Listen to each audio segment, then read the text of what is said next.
grazie grande dai miei genitori, che mi hanno dato la possibilità di praticare questo sport fin da piccolo, portandomi ed accompagnandomi dappertutto, in ogni partita o allenamento, sostenendomi con una dedizione che oggi, da grande, riesco a comprendere fino in fondo. E quella presenza non è mai venuta meno.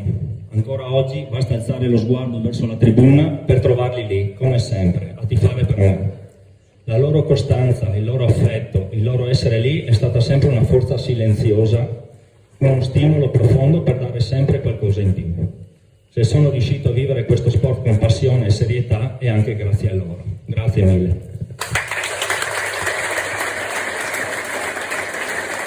Ho quasi finito,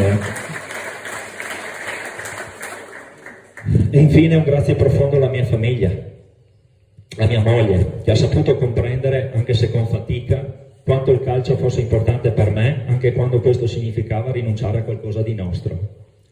Non è stato sempre facile far combaciare gli allenamenti, le partite e gli impegni, soprattutto con la nascita della nostra bambina. Eppure, con pazienza e amore, ho avuto sempre lo spazio per continuare a vivere questa passione, anche quando le domeniche insieme erano poche e le serate si facevano lunghe per gli allenamenti. Grazie per avermi permesso di restare un calciatore, senza mai dimenticare che sono prima di tutto un padre e un marito. Grazie.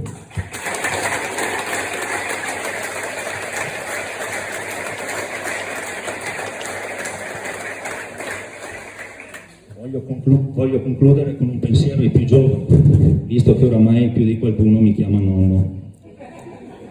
A voi voglio dire di non mollare mai, di rispettare questo sport e chi lo vive con passione.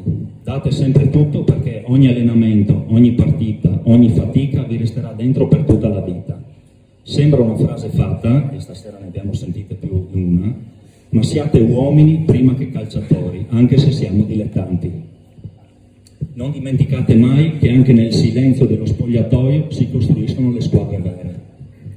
Il calcio mi ha insegnato moltissimo, mi ha dato amici, insegnamenti, disciplina e anche qualche acciacco, ma soprattutto mi ha fatto sentire vivo. Grazie di cuore a tutti.